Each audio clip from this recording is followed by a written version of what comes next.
Hi everyone, good morning, good afternoon, and good evening, wherever you are. I'm your host, Dr. Haider Shah. On behalf of Calwass, I would like to welcome all of you to this webinar.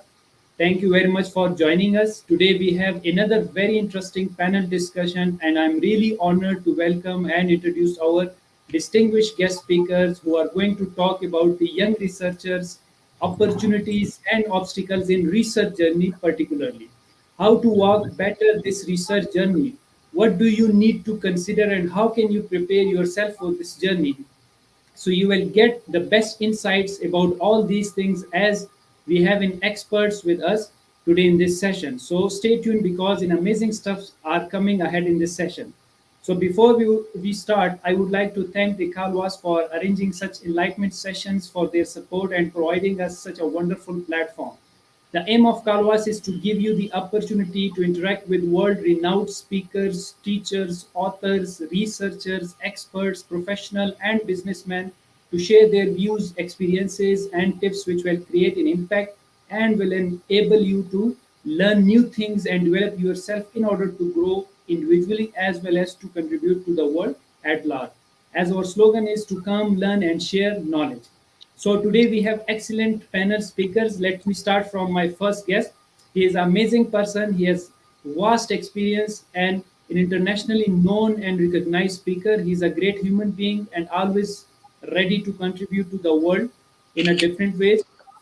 Let me introduce him formally. He is currently a program manager for MBA Energy Management and senior lecturer at the Department of Management and Humanities, University Technology Patronus, UTP, Malaysia.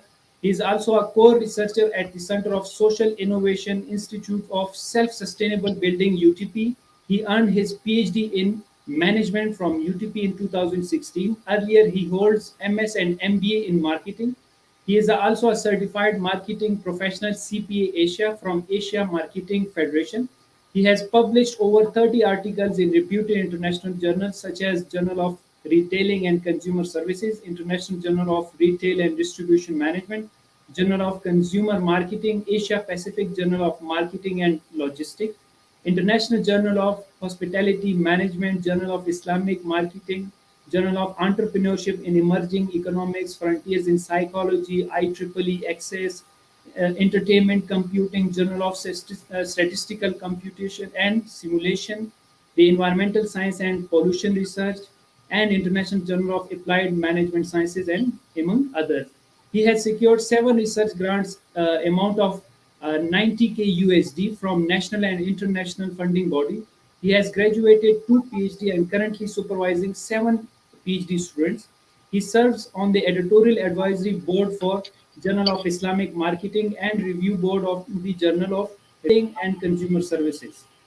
International Journal of Retail and Distribution Management, Asia Pacific Journal of Marketing and Logistics, Journal of Entrepreneur Behavior and Research, among others. He is also a trainer and frequently conducts training on value co-creation, service thinking, design thinking, marketing strategies, and structure equation modeling. His research interests include value co-creation, service dominant logic, service marketing, transformative service research, and neuromarketing and tourism marketing. So, welcome to the Calwass platform again, and thank you very much for joining us, Dr. Amjad Shamim. Thank you very much. Yeah. Okay, Thank you that very brings me much. to the another. You're welcome. That brings me to the another guest. Our second guest is a person who is always ready to share his knowledge and to contribute. He's a leading researcher, trainer, teacher, and author. Let me introduce him formally. He's an associate professor of the entrepreneurship at the Greenwich University, Karachi, Pakistan. His PhD in entrepreneurship, innovation, and economic development from Alpen Adria University, Frankfurt, Austria. His study in the Austria was sponsored by the Higher Education Commission of Pakistan through overseas scholarship. He has published articles in reputable journals like Business Strategy and Environment, the Entrepreneurship and Gender, etc. Moreover, he has presented papers in BAM 2020, EU REM 2021, and likewise many international conferences. His research interests are entrepreneurship, youth development, CSR, and qualitative methods. Welcome to the Calwass platform again, and thank you very much for joining us, Dr. Mohammed Nawaz Tonyu. Thank you. Thank you so much, Dr. Heather. Yeah, Thanks a lot. thank you. Okay, our third respected guest speaker is a person who is extremely professional, famous for his hard work, dedication, and strong commitment to the field. He has a vast experience and dynamic personality. Let me introduce him formally. He is a PhD in management, a gold medalist from University Technology Malaysia (UTM). He's working as an assistant professor of business administration and at IBA since 2017. He was awarded highly commended Literary Award 2017 from Emerald and Outstanding Reviewer Award 2018 from Elsewhere. He has successfully supervised 43 MPhil and MS and one PhD student. He is serving as an editorial board member of Business and Economic Review, Mediterranean Journal of Social Sciences, Indonesian Journal of Sustainability, Accounting and Management, Web of Sciences, and the other journals. He has also served as a member board studies at the University of Gujarat 2015 to 17 and a member thesis committee at Delhi College of Banking and Finance 2015 to 17. He is an active reviewer of Emerald, Elsewhere, Taylor, and Francis and Wiley. Welcome to the Calwass platform and thank you very much for joining us, Dr. Talat Islam. Okay. Our fourth guest is a person who never stops learning and always extends his helping hand to the young researchers, students, and to journal people at large. He is always available for a good cause and love to contribute. A man with a golden heart. Let me just introduce him formally. He is a senior lecturer at School of Hospitality, Tourism, and Events, associate director for information management and documentation at Center for Research and Innovation in Tourism, Taylor University, Malaysia. His doctorate is from the Taylor University in Hospitality and Tourism with the research on economic impact of business events in Malaysia. He has two postgraduate degrees, specialties, the professional masters in hospitality management and international tourism from University of Toulouse, France, and other in business administration, MBA marketing from Hamdard University, Pakistan. His research area include economic impact, economic modeling, tourism, behavioral studies. He has worked on consultancy and research project at national and international level and authored 35 plus publication including the research article and the book chapters, along with the active member of several national and international associates, the conferences and the journals. He is also serving as an associate editor for Asia Pacific Journal Innovation in Tourism and Hospitality. Recently, he has offered webinar guest speaker for the universities in Philippines, India, Japan, Indonesia, China, Australia, and Pakistan. Welcome to the Calwass platform and thank you very much for joining us, Dr. Jatish Kumar. Thank you so much, Dr. Heather. Thank you. Thank you very much. Once again, thank you all the respected guest speaker for joining us. And as all of the guest speaker are with us, so I'm very excited to listen to their wonderful experiences, recommendation, and suggestion. So let me start with my first question from Dr. Amjad Shaneem. Dr. Amjad, please share how did you come to know about the UTP Malaysia? How did you process and apply over there? How did you start your PhD journey over there? What was the perception of the people and your colleagues? Please share your experiences. Okay, all right. Bismillah Rahman Rahim. Good evening, good afternoon, good evening. Here it's good evening, so hopefully different people and different. Anyway, first of all, thank you very much, Dr. Heather Shah, for inviting me for this session. And I really appreciate Calwass for this very nice initiative because I know many of the students, they are looking for some forums where, they can have in a short period of time, they can get, maximum information. And I'm always happy to join this very, interesting session. So regarding your question, the first thing is that how I came to know about UTP. So actually, the first thing is that in UTP so far, Alhamdulillah, from Pakistan, there were many students who already graduated and currently graduating. They are in process in their degree. So overall, in UTP, I think after national Malaysian, from other countries, the highest population of students in postgraduate, especially in master and PhD, is from Pakistan. So through my actually relatives, through my friends, I came to know about UTP. And the perception about the perception. So first thing is that when I came in 2013, so I was the first among the first batch of the PhD in our specific area, that is PhD in management. Because before that one, our university is mainly renowned for engineering, and management degrees in postgraduate degrees, especially in PhD, started in 2013, and I was in first batch. So when I came, I was with the view that probably I will be facing somehow trouble, because all other postgraduate students are from engineering and applied sciences and information technology, and probably I may not be able to get that much, guidance and experience, in a way that there are less seniors. But when I came here, so my perception was totally changed, because the way I was guided by our lecturers, our professors, was in a very, step to step way that I never faced any trouble. And our UTP is very systematic way of for PhD and master, especially an MPhil in PhD. For example, in first 3 months, we have to complete our research proposal. Now it extended to 6 months, up till 6 months. So we call it RPD, research proposal defense. So the good thing about this RPD is that when you join UTP, then you have a target that within 3 to 6 months you have to complete your proposal. So you are very much dedicated.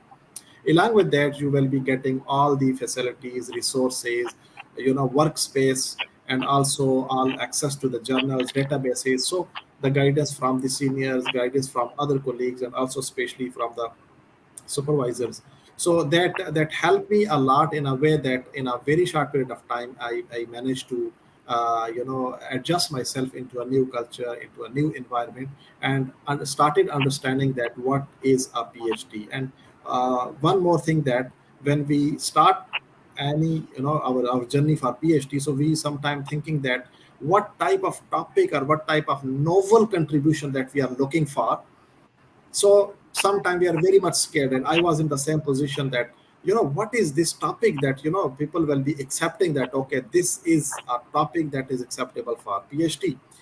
But when I started in first month, I was facing trouble. In second month, I was getting used to, and in third one, exactly at 90 days, I managed to submit my proposal. So I think the same thing I was doing before this one. Before coming to UTP, I was doing PhD in Pakistan. I spent about 1.5 years, but unfortunately, I couldn't complete my proposal. So in 3 months, if you can complete your proposal and successfully defend it, so I think there is something that is a systematic way of guidance that helped me to do so. So that is how I started my journey in UTP. Very nicely said. Wonderful experience. It means that within the 3 months, within the 90 days, you were able to completed your proposal, because there was a proper system available over there and proper guidance was over there. Yes. So, Dr. Amjad Shamim, when you left the PhD over here, what was the response of the people that were around you, and what were their reaction when you were going to Malaysia for your PhD studies? Okay, so when I completed my coursework from a university in Pakistan in Islamabad, and then some of my friends were saying that you already wasted 1.5 year, and now you are going to start it again, and then it will take further time. But honestly, the knowledge that I learned over there in coursework, that helped me a lot as well, because at least my foundation was strong, and I was already certain about at least a research area in which I am going to work. So that thing I captured from my work while working over there. And my colleagues, somehow there were a mixed response. Some were saying that you continue here because you already spent 1.5 year. But others, those who already had a very positive experience from Malaysian universities, so they suggested, yes, it is a better opportunity, because there you can complete in a very short period of time comparative to Pakistan. So then, if I compare myself, those who are doing PhD over there, and when I came here, I completed before them, and now some of them are completing now, actually, after 10 years. Yeah. So I think so that the good thing over here is that you have a very nice culture, research culture. And when all others are publishing, then you will start at least, motivating yourself that, okay, if that person can publish, that person can do good research, why should I not? So if Yes. without that culture, if you are spending 2 hours, then you will spend 4 hours to achieve. When there is a target, then we as a human, we always struggle to achieve their target. So if there is no target, then we will say, okay, let me do it tomorrow, let me do it tomorrow. So that is the thing that I basically captured over here, that I managed to complete on time. Okay, nice. Very nicely said. And we will take you at this point because that's very important point you have highlighted. That is the research culture itself. Let me just ask the same question from Dr. Talat Islam. That please share your experience. How did you come to know about UTM? How did you process and apply over there? How did you start the PhD journey over there? What was the perception of your colleagues and the people around you? Please share your experiences. Yeah, thank you very much, Dr. Heather, for asking this question. So it takes me back 10 years back because it's been 10 years that I applied for UTM. So Yeah. my journey was a kind of dramatic journey. So when I completed my 18 years of education, so I went to my mentor's room and I was sitting in front of him. I say that, sir, I want to pursue my higher education. So he asked a question, why?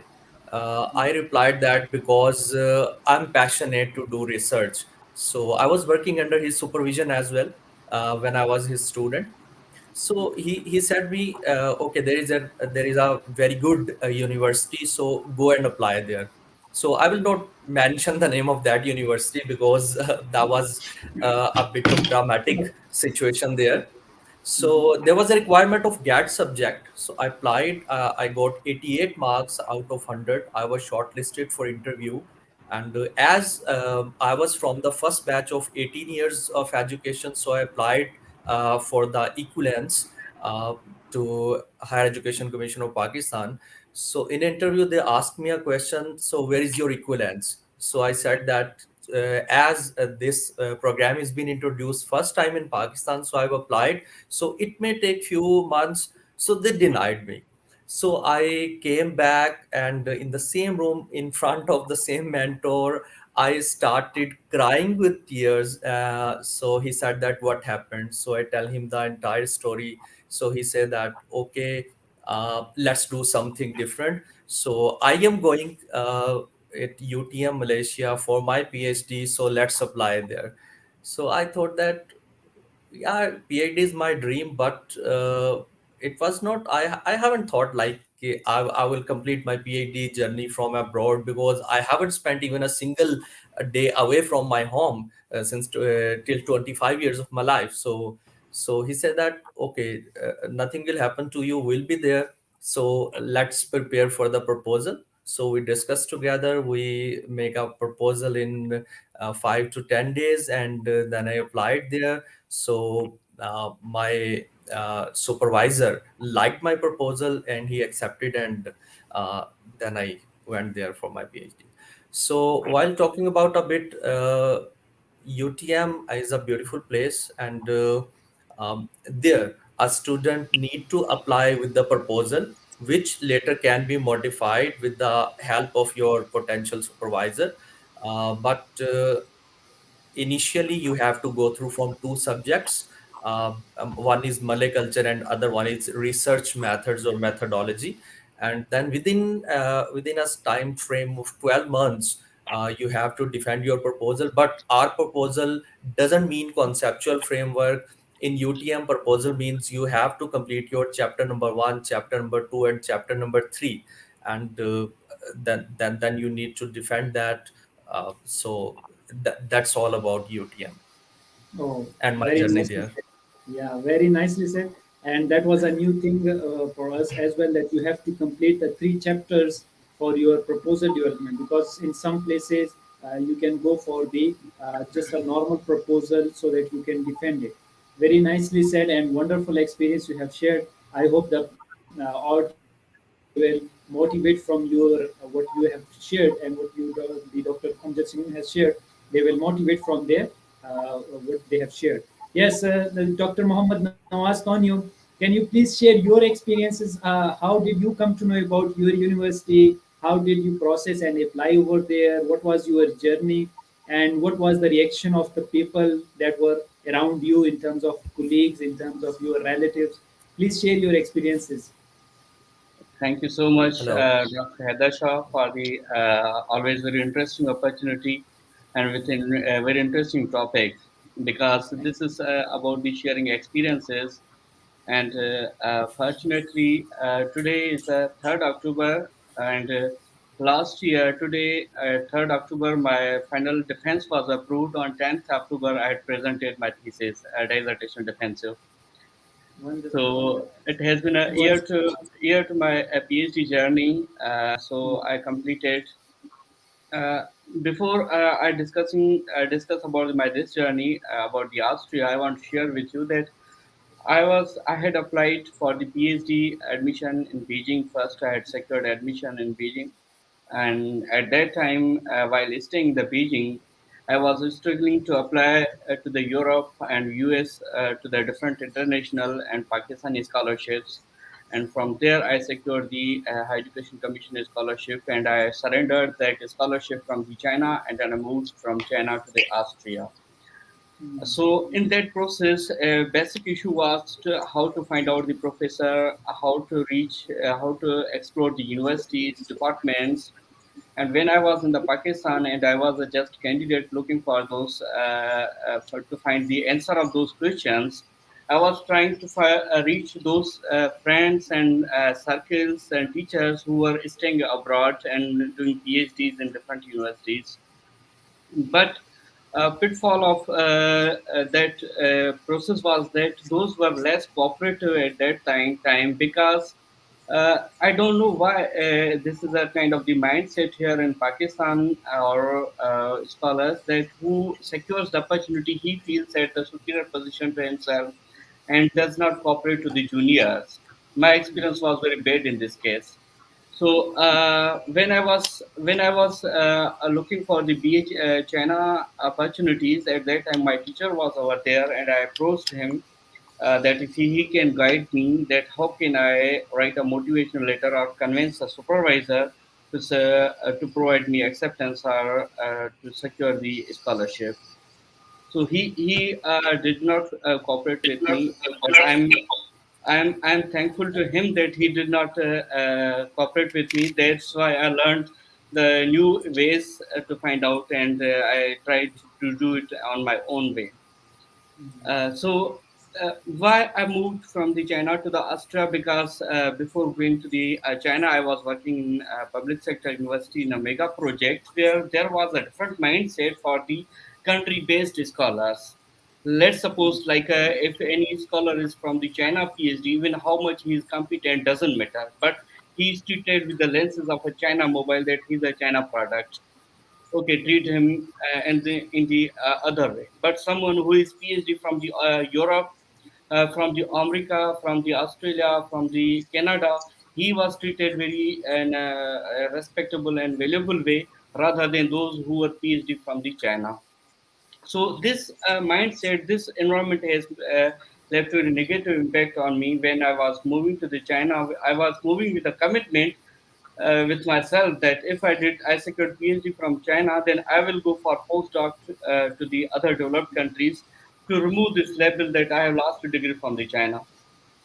And I luckily, fortunately, got opportunity and secured the HEC scholarship and moved from the China to the Austria. So, but while staying in China, when you are just talking about the China PhDs, graduates, that's another scenario, another phenomena because people are making different stories and manipulating different stories. But being staying in the China is totally different perspective because they have very established research environment, very good networking, very good learning process and approaches which you cannot imagine from here. And I have Yes. also a versatile experience of the whole Europe as well as the US because I have been to the fellowship at Kent State University, Ohio. So China is up to the international standard. So we cannot underestimate by saying that the China graduate is like a China mobile. We cannot treat like him. So until now, this standard, this practice is a quite common in most of the universities in Pakistan. But this is a drawback, and I don't know why they are creating this environment. But competency doesn't belong to that geographical location from where you are coming. but it belongs to the individual. What is your discipline? What are your qualities? What is your specialization? What are your expertise?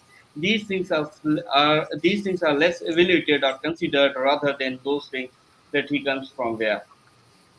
Yes, very nicely said. And this is what in the previous sessions with Dr. Amjad Shamim and Dr. Jatish Kumar, we had discussed that it's not about the country or the university, it's more about how worthy you are doing, how uh, quality work you are doing in with a passion to conduct a proper research. That matters a lot, and obviously the system and all things does matter, but the most important thing is how skillful you are while conducting the research, and the quality speaks for itself, and that's what we believed as well. Thank you very much for sharing this wonderful experiences. Now I will move to our fourth speaker, Dr. Jatish Kumar. Can you please share your experiences? How did you come to know about the Taylor University? How did you process and apply, and how did you start your PhD journey over there? What was the perception of your colleagues and then the people around you? I think there is some internet connection issue with the Dr. Jatish Kumar. We will come back and again we will ask him the same question. Okay, let me come to the Dr. Amjad Shamim. Dr. Amjad, when you were in the UTP as a student, were you working somewhere outside the campus, or you were in the inside campus as a research assistant, or you were working or not? Your mic is mute. Okay, sorry. All right. Yes, please. So in Malaysia overall, actually, on student visa, we cannot work. Number one. So if you are coming on a student visa, then you have to be a full-time student. That is the rule over here, generally for all universities. And in UTP, actually, I got graduate assistantship scheme. We call it GA scheme. So under GA scheme, we actually get a significant amount of money that is suitable over here for the living expenses. So during my whole tenure, I never faced any financial trouble because the amount given by UTP was well. Even we were living with the families. Even some of our seniors, their kids were going to school as well, small schools, kindergarten. Some of the seniors, we do have those one or two kids were going, and even that amount that time it was appropriate for the living expenses for the for the self as well as for the families. So initially when we came, then we were given 3 months to stay inside UTP in a hostel, very nice hostel, all facilities are provided. And then after that one, we can go outside to either stay UTP another hostel, or we can go for house rent. And the location in which UTP is established, actually there are many houses, and on a very reasonable price, monthly rent basis, you can easily get it. So in that farm, I think so far we our students never face financial troubles, and the simply answer is that we were full-time students, not getting other involving in any kind of other jobs, but the amount given by UTP was enough. Oh, that's very nice, and very nice to hear about it, because when you are financially sound, you can focus more on your research work. That's why you produce a very True. quality work over there. That's nice. Okay, we come to the Dr. Jatish Kumar, because we are yet to listen about his experiences. Yes, Dr. Jatish Kumar, you have spent more than a decade in Malaysia, and particularly in Taylor University. So please share your experiences. How did you come to know about Taylor University? How did you process and apply over there? And how did you start your PhD journey?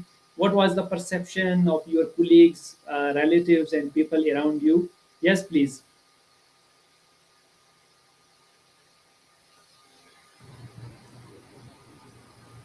I think, yes, Dr. Jatish, can you hear us?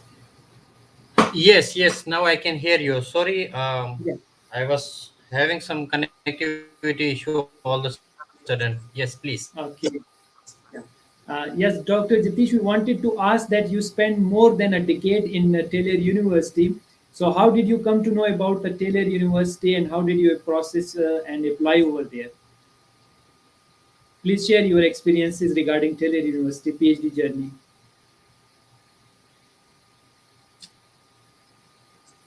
Yes, Dr. Jatish, can you hear us? Uh, yes, actually, your voice was breaking all of a sudden in between because I think it's again my Wi-Fi probably. Uh-huh. But if the question is the same which you asked to the other speakers, then I can share my experience how I came to Telus Yes, University. yes, true. Am I audible? Yes, you are audible. Continue, please. Yes, continue, please. Okay. Dr. So Jatish this Kumar, please continue. yes. So this yes. So this story is actually started in 2009. It was not for PhD actually. It was for masters.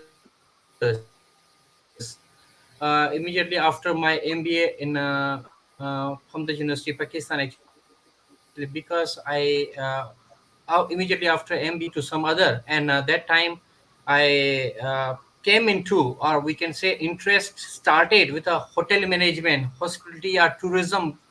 So I started looking after actually, but if we talk about a decade back, we were very new to the internet. So I was, of course, facing lots of hurdles to find out where to go for masters in tourism or hotel management or hospitality. So ended up with University of Toulouse, France. Mm.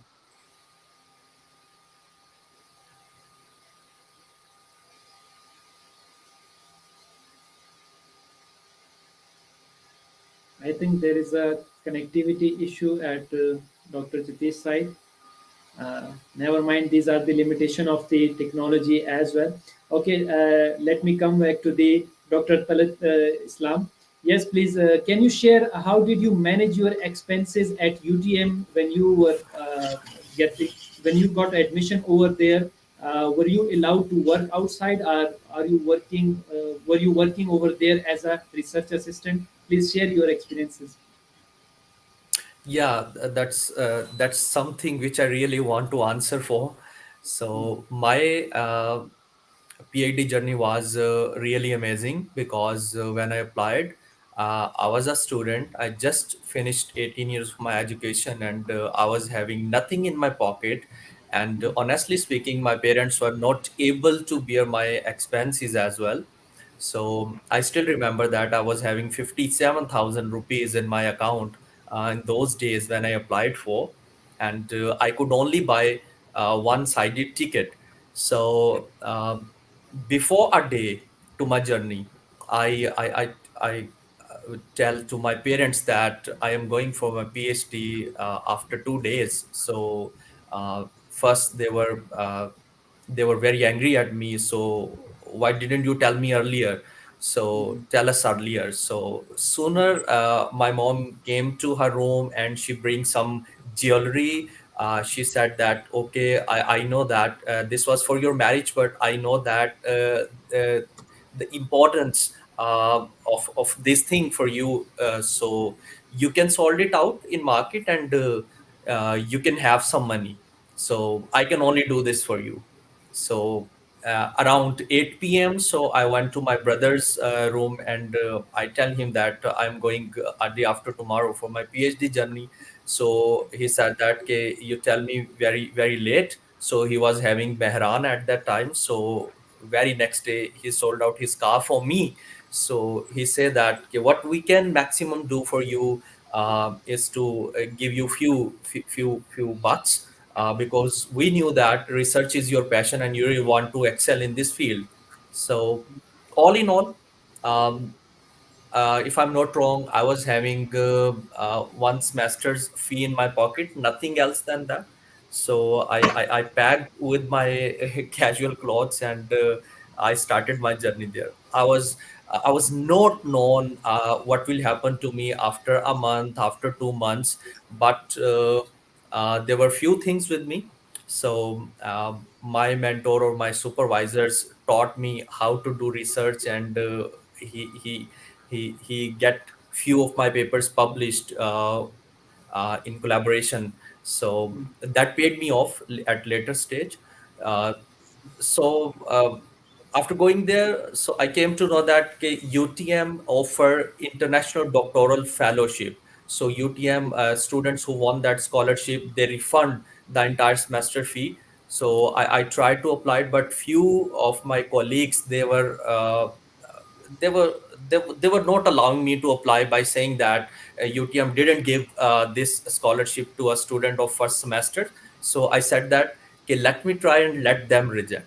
So I applied with I still remember at that time I was applied with five publications. So I applied and I was shortlisted, I was interviewed, and I got selected. So I was very happy that I, I I get my fee back, so I can spend another 6 months here. So after 6 months, when I went to my school again to submit my next semester's fee, so they said that no need to pay any fee for this semester as well, because you want it for 1 year. So I was very happy. I was really very happy at that time. Then I consult with my teachers over there. So what if I'll do more research? Can I get the scholarship again next year? They say that yes, it totally based upon your research publications. So I started writing more and more research articles, learning new things. So that was a source of motivation for me as well, because that was the only way to survive there for me. So next time I applied with 21 research publications. I was again shortlisted. I again get for another year, which was 2 semesters. So it happened at UTM that no one ever get IDF scholarship consecutive for 3 years. Oh, very nice.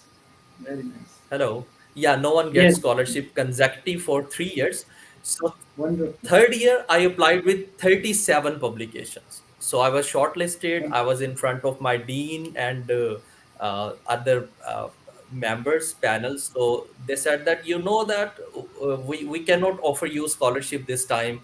I said that yes, but see how much publications I have given to my university, because you have made me mentally free to generate my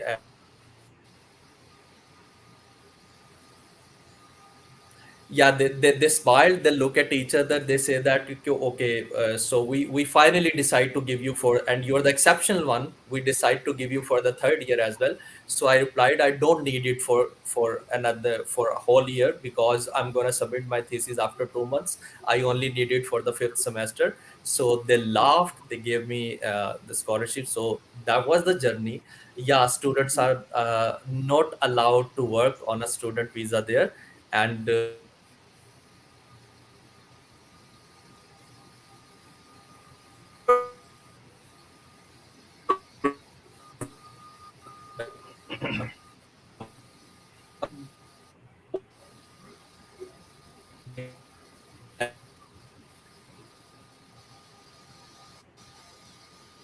yeah, I think there is some.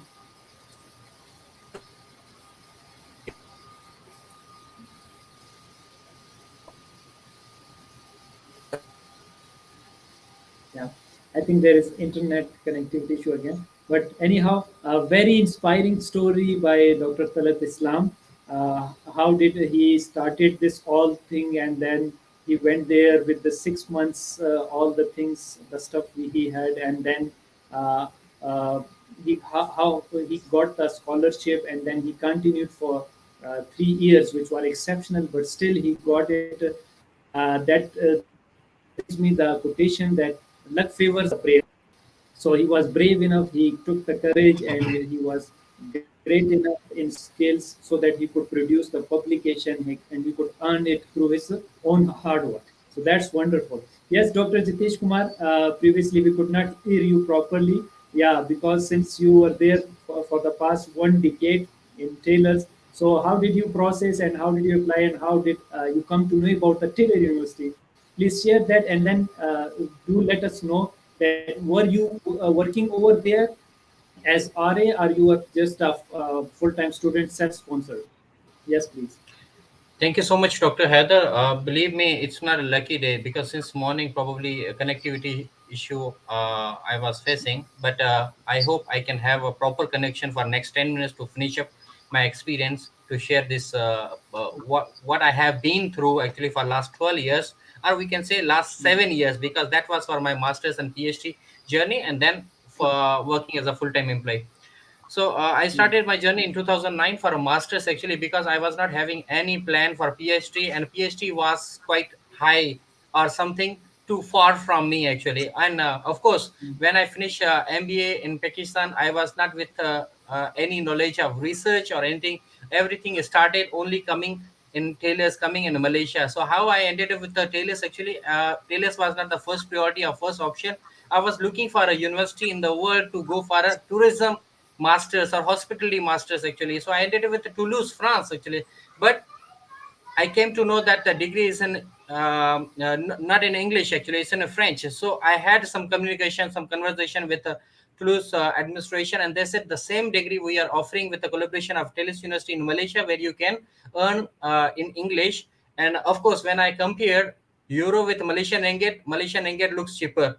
Also with the culture, also with society, also with lots of other things, and uh, Europe and Asia. So after having a lots of discussion with my friends and family members actually, who have been outside travel abroad actually, they said Malaysia is one of the best destination for tourism actually, if you want to explore something, if you want to learn something about the tourism, because it's not only which you can learn within the classes, you have to explore the things. So I ended I joined Toulouse University for my masters, and ultimately it was a dual degree from France, Toulouse, France. And while I was finishing my masters, the last semester of masters actually, my same mentor, my supervisor, he was applying for the grants, some consultancy projects actually to the to the industry actually. So he said, and PhDs or masters by research are the product, or we can say the end product of those consultancy projects, because they have to graduate actually. So I was working with him for my masters. So we had some consultation, we had some discussion that how, if you want to go for PhD, then after having some discussion with the dean, with HOS, with the different supervisors actually, we ended up, yes, PhD can be one of the fruitful result actually. And the masters is not the end of my journey, because during masters I also learned about the research and dissertation, the thesis, which was the very first time I learned about or I heard about. Uh, so I said, okay, I can move from industry to the academia, because after having a PhD, it will be very, very hard, or we can say very limited options you have if you go for the industry. So ultimately, I joined PhD before, just we can say within 2 months after finishing my masters, actually, in the same university under the same supervision of same mentor. Uh, so I was not having any funding issue regarding my research actually, because it was a consultancy project, and also it was from one of the public sector institution actually. And that consultancy project was not only for 1 year, every 2 years we can reapply. So ultimately, what I was planning to have my data collection for one city or one state, I ended up with doing for entire Malaysia. So it become a national level study actually. So I was having a 50-50 or 100 response from different stacks actually. So it become quite fruitful and win-win situation for all of us.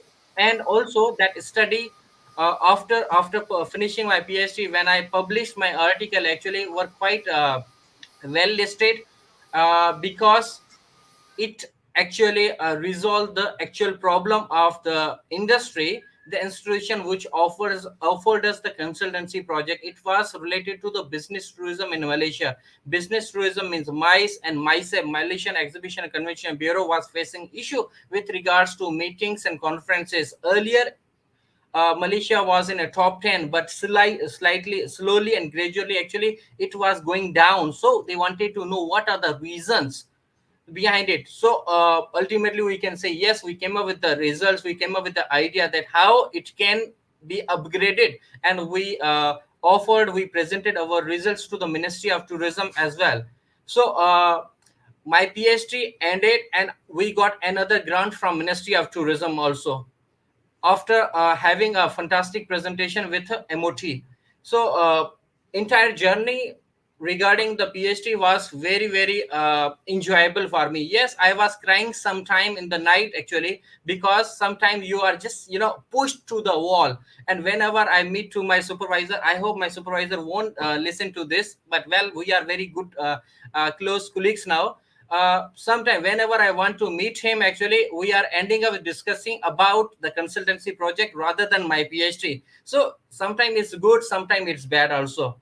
So it was fantastic. And related regarding your second question, that I was working or not, no, I was not working, because full time student cannot work in Malaysia actually. But we came up with a solution that we can work within the university, but with a limited number of hours, like 8 hours to 10 hours, and hourly payment was paid actually for using my masters actually. So I was working as a master student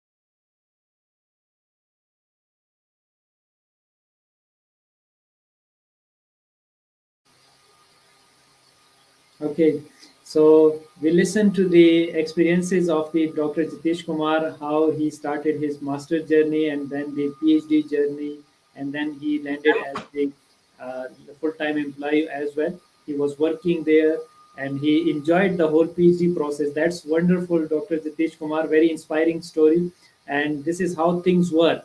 You cannot predict the things, but you can predict it by your hard work and dedication, which you have done it.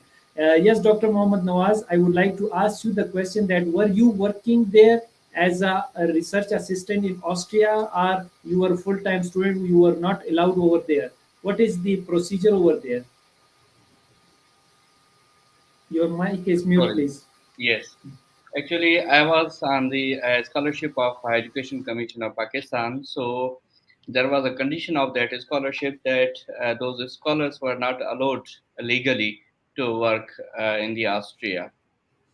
However, those scholars in the other countries like in France, Sweden, Germany, they were working because there were not same conditions. It was condition was different from country to country. But in case of the Austria, we were not legally allowed to work or to engage in any other kind of the employment. So I was just a full-time PhD student.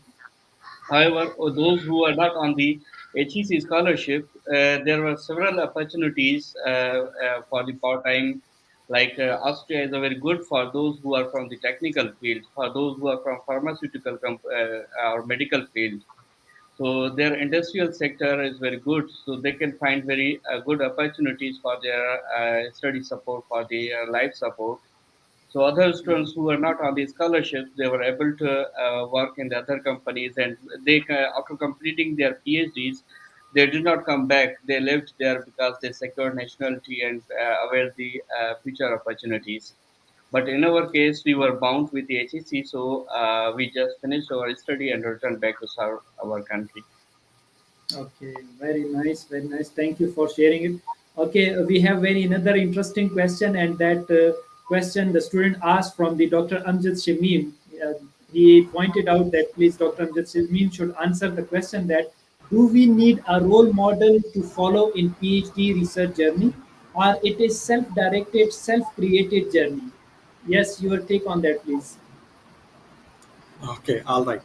I think this is very good question, and of course, different people will have different opinion. But to me, when even I take some, Viva, or I go for as an examiner to any research proposal or any research completion seminar, so I always ask one of the thing about this specific question, that who is your role model in academics. Now, here by role model, I don't mean Qaeda-Azam is my role model, Ilham Iqbal my role model. Yes, those are role model, but not necessarily that we always remember these, famous personality and these are our role model and that's it. In research, I think role model is the person in your area who has worked a lot and who brings some innovation into your discipline. And then, as a researcher, as a PhD scholar, I this is my strong belief that you must know that which school of thought you are following in research, and which school of thought you are working with. Who are the top 5 to 10 authors who have seminal work in this area? What are their new contributions, and where the world is heading to in next 5 to 10 years into this specific domain? So I will say that you must need to have a role model. You must need to have a specific lens, specific school of thought that you're following. Then you will understand the beauty of that discipline, the beauty of that area in which you are working. And I always give also one more example, that when you are a medical doctor, medical doctor initially they study about general, medicine and so forth. But at the end, they finally reach to one specific problem, one specific disease, and they become expert of that one. So same for PhD. Of course, if our PhD is in management is a very broad area, so you must go into a very micro level, in a way that at micro level you should know that who are the top 5 to 10 people who have a very high level contribution into this specific area, and then you try to go into depth of that specific area to understand that what has been done, what is missing, what can be done, and what is supposed to be done in next 5 to 10 years. Now, by here, I don't want to negate interdisciplinary or multidisciplinary research. It doesn't mean that we go only a niche area and do there.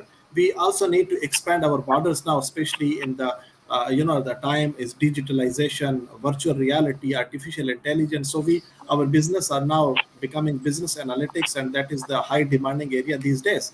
But at least you must need to have some role models in research that you are following their footsteps, and then you also try to read their journeys, their basically success stories, how they are, they were when they were doing PhDs. And my habit also was that when I saw that these are the people I would like to follow, then I started interacting with them.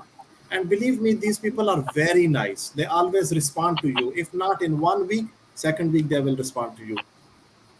Try to connect with them and tell them that you want to follow their research, and they will be more than happy to guide you. So some of the very renowned professors in my area, when I sent my some of the initial work to them, and I was so happy that they commented. And the advantage of that one was that it was, at least I was becoming confident that if the comments are coming from the guru of the field, it means that the way I'm doing it is okay. It means that I am now in a right direction. So in PhD, not only your writing and not only your own ideas, but also your confidence matter a lot. Because when you go for a defense, you have to defend it in a very confident way that whatever you are doing is really something that is worthy. And this will come when you will cite, when you will basically refer to the guru of the specific discipline of your area. So my advice is that always find them, connect with them, seek their advice, follow their footstep, and then you will be confident in defending your work. Yeah, very nicely Right. said, Dr. Anjal Shamim. Wonderful answer to this. Yes, this was the wonderful recommendation for them. Look after the people who are the guru in the field. Yes, do connect with them, get their approval, get their comments so that your confidence could be built and you could defend in your presentation or the conference or the in front of committee members, because the people who has already published their work, they are recognizing your work but with this some kind of review. So it will be very interesting thing. So very well done, Dr. Amjad Shamim. Nice answer to that. And do connect with the people who are doing the same thing. Okay, that brings me to another question which is very important, and I would like to ask the Dr. Talat Islam that the person wants to ask the question that the role of academic writing is so crucial. Why don't we have the proper course or guidance over it? Rather, we learn through trial and error process. Yes, please. Yeah, I guess so. PhD is all about, or research publication is all about academic writing. So Yes. most of the universities nowadays are focusing on the subject of academic writing. if I'll discuss something about my institute, which is Institute of Business Administration at University of the Punjab. So we specially offer academic writing courses for our students. If we'll not focus on academic writing, so we won't be able to express our ideas and thoughts in such a way that it may be beneficiary for a layman or a layperson. So yeah, academic writing should be there as a core subject in MPhil or in MBA level as well. Yeah, yeah, very nicely said. Okay, Dr. Jatish Kumar, I have another question for you. That the person wants to ask about a particular literature review. That how to hold yourself accountable in this process. Please guide. How can we do accountability to measure the progress, particularly writing the literature review? And another comment which I would like to ask the other speakers as well, that the same question related to literature review, that there is a one comment from my examiner that literature review is too detail oriented. And somewhere he mentioned as to too superficial paragraph. So please guide me how to achieve the balance between them in literature review. Yes, your take on that, Dr. Jatish Kumar. Thank you so much, Dr. Heather. A very beautiful question. But before I answer this question, I have just a few seconds on the Yeah, earlier one. sure, Dr. please. Amjad Shamim have mentioned about the role model. It's a fantastic actually, and it brought me to my experience when I was doing my Viva, PhD Viva, because the external examiner who came for my PhD Viva, he was the one of the we can say a guru on economic impacts in Malaysia, economic impacts on Malaysia actually. So his question was actually, you have cited so many hundreds of researcher actually, can you just give me five, the five major in the world actually, who are the expert in economic impacts actually. So that really of course when we cite so many people we don't remember everyone, but if you are citing one person 10 times or 15 times, the same papers keep on coming, the same name is coming up again and again, you remember not the full name but at least the initial last name or anything, you can recognize he's the person. So yes, luckily I recall and I recall few, I hope I'm still audible. Yes, you are I audible. recalled Continue, few, please. and also I was not aware of that he will be coming as an external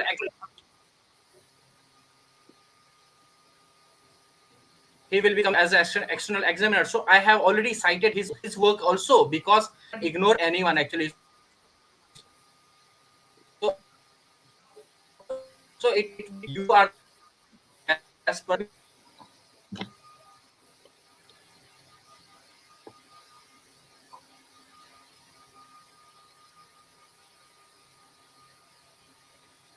Okay, I think there's a problem with the internet connectivity issue with Dr. Jatish Kumar. Okay, Dr. Mohammed Nawaz Yes, Tonyu, I have a question for you. back. Uh, yes, Dr. Jatish, can you hear us? Am I audible? Yes, Can I just continue? yes, please Yes, complete yes, your I can. question. Please complete your answer, please. So for the literature, yes, for the literature actually is doesn't matter actually whom you are citing or which year you are citing actually, whatever is relevant to your field actually we have to cite. It shouldn't be that superficial, it shouldn't be lengthy. How to control actually, we sometime we have seen as an examiner students doesn't cite recent work, they are citing 4 years 5 years backward actually. But in the research we can see the things, the emerging things every day, what happened yesterday. Is fine if you are not citing last month one, at least for this particular year you have to cite. That's why we used to say the literature review you have to refresh again and again actually, every 2 months 3 months we have to polish it. So when students go for proposal defense in Trelease University, what is our the agenda actually, students have to finish the introduction, chapter 1, chapter 2, chapter 3, somehow, not necessary everything, but should have some guide, some infrastructure for chapter 3 actually. So but literature review is completed, but again after the proposal defense, if we got some comments from the external examiner or internal examiner, they have to remap. And also until the last day they are submitting the research, submitting their thesis to the CHTR or to the department actually, they have to check if there is anything else. because the problem which they have started with, actually, which was 2 years back or 2.5 years back, probably there is already a solution. So my advice to my students as well as everyone who is listening, please, whenever you have started writing your literature review, start working on the literature paper also, actually. We can say conceptual paper, actually. Start publishing your literature, actually. So this is your work, actually. Don't wait until your PhD finishes and then you have to publish, actually. The entire literature, entire every data will be outdated, actually. You can publish entire work with empirical data and everything after finishing, but literature have to be published also. Thank you. Yes, yeah. Thank you very much for such a wonderful and elaborative answer. Okay, Dr. Mohammed Nawaz, I have a question for you. That the person wants to ask that the role of infrastructure, particularly the latest technology, access to the databases are very crucial in PhD journey. So, how to select the university with proper infrastructure and all, and knowing all these kind of information. So, please give me some tips regarding that. Yeah, thank you, Dr. Haider Shah. Thank you so much for this question. Actually, infrastructure, when you go out of the Pakistan, you will find everything very beautiful. So infrastructure doesn't matter, but basic thing is to find the supervisor, a such professor very relevant to your area. You can meet his expectations. You can be able to respond his level of the expectations. And that's the most important thing. Because choosing a university, when we apply for the admissions and try to find or secure the admission in foreign universities, so we just try to get the entry anyway, that we get in first, and then we will start to learn these things. But in case of the PhD, we have to find the professor, we have to find the research supervisor who should be expert of the SM field. When I approached my supervisor, Professor Dieter Bogenhold, he asked me first question that why you want to come to me? What's the purpose? Why you want to come Klagenfurt? So I told him clearly that I'm interested in the working in the areas where you are working, careers, self-employment, entrepreneurship, and I want to work in that domain. So he named he took a few other names of that field, Leopold Dana, Vanessa Rathen, and others. That's why you do not prefer those, and you are coming to me. So then it's specified that this is a requirement of the HEC as well, that I have to find the professors from the European universities, from European countries. And from the European countries, I have approached you. There are so many professors. I can reach to them, but I started to contact from you, and I received a response from you. So that's a very immediate and available option for me, that I can, if I can come to you and start working with you. So when I arrived there, it is always, it is a transition period, that you meet a professor with the progress, with the improvements, and with new tasks.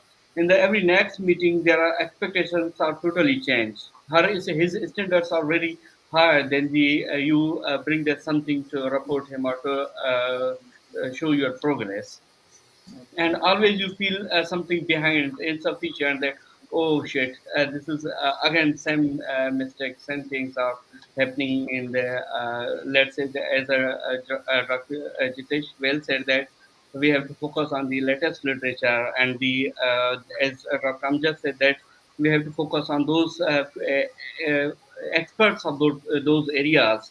So these things we do not know at the beginning. We know these things by interaction, by learning time by time, and everything doesn't guide by professor doesn't tell us that you have to do these things, you have to follow these tips. But we learn these things by doing, by experiencing, and by interacting with the colleagues and the scholars. That these are the tips and techniques that we have to follow, and how we can navigate in our field and we can excel. Yeah, very nicely said. We learn with the passage of time and the through interaction. Very well said, Dr. Nawaz. Okay, we have another question for Dr. Amjad Shamim. It is regarding the data collection. The person wants to ask the question that collecting data in abroad is too difficult being international student. What is your experience and recommendation? Should we collect data from home country our host country. Please guide us. Yes, please. Okay, all right. Regarding data collection, first I will share my experience, and then after that one I will give some general tips. My experience Sure. was that when I was doing my PhD, so I applied, at, of course, with my supervisor for a research grant to Ministry of Higher Education and a fundamental research grant, and fortunately we received that grant. So the advantage of that grant was that I can easily utilize it for my data collection. I can travel in different states. So it was significant amount, more than enough that I utilized apart from my monthly stipend that I was getting from university.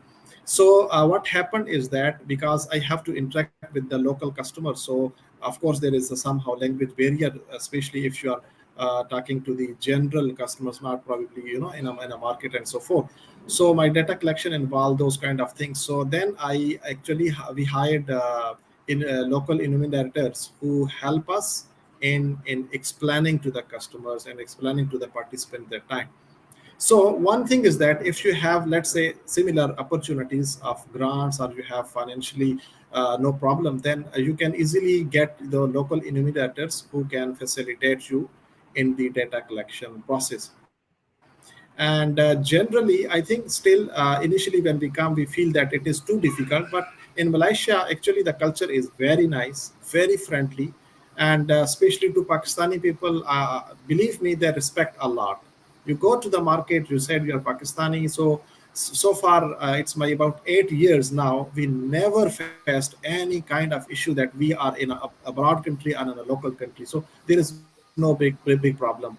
So here, if you will say to the people that, okay, I'm a PhD student and this data is helpful for my study, they will spend time for you. They will spend time for you. That is my experience. That is experience of my friends. So because they value the basically the education, and they respect students, they respect academics, and accordingly they will facilitate. And other than that one is that initially probably in first year you feel that you're not very much familiar to the culture, familiar to the situation. But after 1 year, you are always easily you can adjust in the culture, because culture is so smooth, and accordingly you will not face any trouble. So finally you said whether we need to collect data from Pakistan or from Malaysia. So I will suggest, if you are working here, the country is giving us, they are giving us resources, they are spending on us, they are giving us scholarship. So what we are giving them back. So I will say you try to collect data from the country in which you are working, because you are using their resources, and at least directly or indirectly you will be contributing back to them. In parallel, if you are interested to work in Pakistani market, yes, there are always collaborators. You can do parallel projects, and after all, after your PhD, when you will go back, so you will definitely contribute back to the country. So I will say that it is logical, in the country in which you are, try to work there, and this will give you experience when you are going back to your country, that you will share. So let's say if you are working here, still you are revolving around our own culture, our own education system, our own customers. So what new experience from another market you will be bringing back to the classes when you are teaching in Pakistan.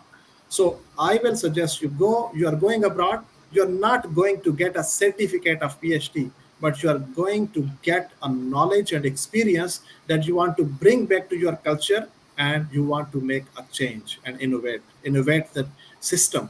So that's why try to work there, get as much as possible, and never worry that it will be too difficult. It is always easy. Main thing is that how to find the ways to make the difficult things easy. That is important.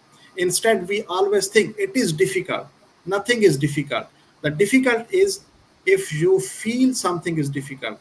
Better to find the ways to make all difficulties easy. That is, everything will work very smoothly. Otherwise, Yeah. of course, sometimes very simple things become very complex. Why? Because we are not finding the solution. And I will finally link this one with one more important point. Sometimes people feel that I'm not getting support from the supervisor. That is somehow common. Sometimes people complain about that one. I will say no supervisor wish not to support student. Always supervisor want and wish to support student. But of course, sometimes people are busy, they have a lot of other projects, and they probably have a time limitations.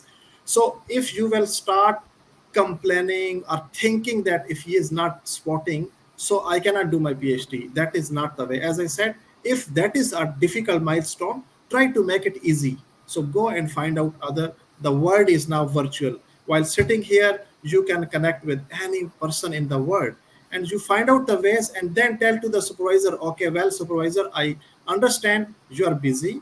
Okay, I found this person who can help me. Can we appoint him as a co-supervisor? And he is willing to facilitate because he has time. Another person, he want to be a collaborator, and he want his, want to work together with us. Can we collaborate with them? So supervisor will say, why not? That is what the collaboration is. That is what the word all about of research is. So even that is expanding supervisor network to the bigger level as well. So of course supervisor will be happy. So try to facilitate even your supervisor. If he is busy, well, support him together. It's not only a one-sided thing. It is both-sided. Both are working on research. So help each other, never complain, always find the way to make difficult things easy. That is the situation. All right. What a powerful answer you have given, Dr. Amjad Shamim. Excellent answer for that. It was a wonderful. And you rightly mentioned that once we are using and utilizing their resources, and we have to give back to them as well, because that is our responsibility. And very important thing you have said that we should bring all these experiences and this culture knowledge to the classroom of Pakistan or wherever you are serving. That would be your experiences, and that would enrich your content. Yeah, very nicely said. And if I share my experience, I also collected the data from Malaysian hotel industry, 3 star, 4 star, 5 stars as well. There, it was though very difficult, but as Dr. Amjad Shamim mentioned, that when you get involved your local friends in order to facilitate you, that helps you a lot. So I did the same thing, and I conducted my PhD thesis on Malaysian hotel industry. And even though it was a bit difficult, but it was not that difficult that I could not recommend to the upcoming researcher not to conduct research in the host country. You can do it, as Dr. Amjad Shamim also mentioned, that make the difficult things in simple way. Try to find it ways for it. Very nicely said. Okay, we have very another interesting question. I will take the opinion of all the speakers on that. The question is a time frame plan is essential for students to accomplish their goals. Can we predict the time frame in PhD, as you never know what happens in this process? Your opinion, please, Dr. Nawaz. I start from you, please. Can we give time frame in a PhD, since we are not sure of this journey as well?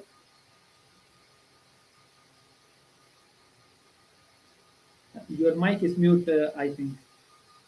Yeah, sorry. Yes. Uh, Academically, every university has own time frame for the degree programs. That's a minimum 3 years.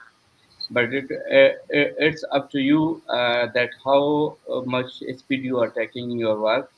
So it totally depends upon the task by task, that what are your short-term goals, mid-term goals, and long-term goals, which you are going to decide and how you are going to achieve them.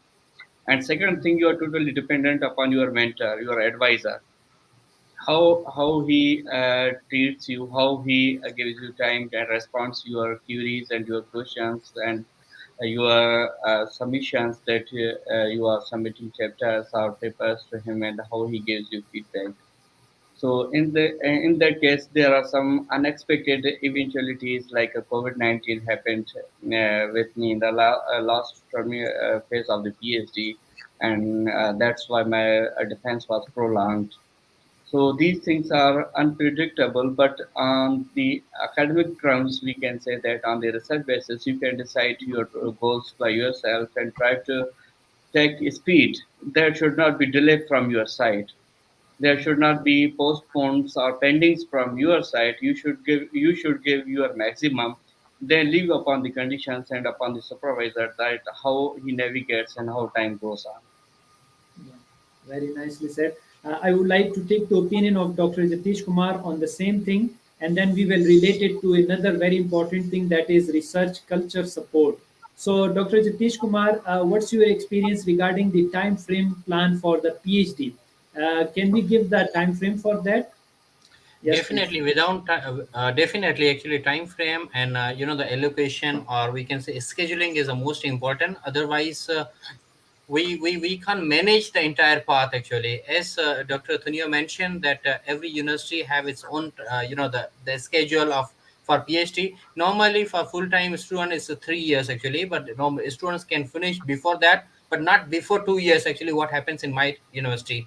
So 3 years is a minimum for full-time student, and for part-time students probably it's a double. So when as per my practice, as per my experience, whenever I meet the students very first time, PhD student first time actually, I discuss in general what is my expectation from student actually, and what students should expect from me actually. As we mentioned, Dr. Amjad also mentioned, like PhD is a very niche area actually. I'm expert in a particular thing. uh, After having a PhD, it doesn't mean that we know everything. We are just expert for the particular thing, but for keeping the student on track actually, where our role should be in a focus actually. That's why we are supervising the student actually, keeping the student on track, that within 6 months you have to do this thing, within 1 year you have to do this thing, like proposal defense have to be done or finished within 1 year. But if it's but normally I don't give a 1 year to the student. Okay, you have 8 months or 9 months actually to finish this thing, because end of 9 months this thing should be on my table actually. So I need a time also, because we are supervising number of students, we are dealing with a number of other things also. So we need a time to go through, and we don't want that without going through our consent actually, it should be submitted, because it takes our credibility also. So everything have to be within the time frame. So if 9 months or 10 months, then you take 2 weeks to go through, then student have a 15 days to revise as per your comments. So supervisor's role is the most important with regards to this time frame, and keeping the things on track. When of course we used to call as a gun chart. We used to have a gun chart actually. In a proposal defense, the gun chart is very very much important actually, that what thing is required when, what exactly you will be doing when, or which time, which month of your PhD, first year, second year, third year, and we have to follow actually. So I have that Gantt chart for all of my PhD students. So I'm tracking actually when exactly I'm meeting, when exactly I'm expecting this thing, and a student have to follow those things. I hope I answered the question. Yeah, very nicely said, Dr. Jatish Kumar. And what's your opinion on their research culture support? Since most of the time our supervisor, they are busy, they don't give time that much because of their busy schedule, super busy schedule. So the role of seniors are very important in that part, and the role of the culture support regarding the research is very important. So what do you recommend?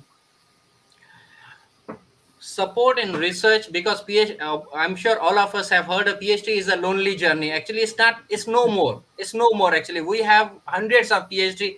You are not alone actually in that pain or in that enjoyment. There are so many students. You can share, you can discuss, you can talk. But when it comes to implementation, you have to listen, or you have to discuss with your supervisor. So don't, you can discuss with anything. I'm giving these points to the students actually.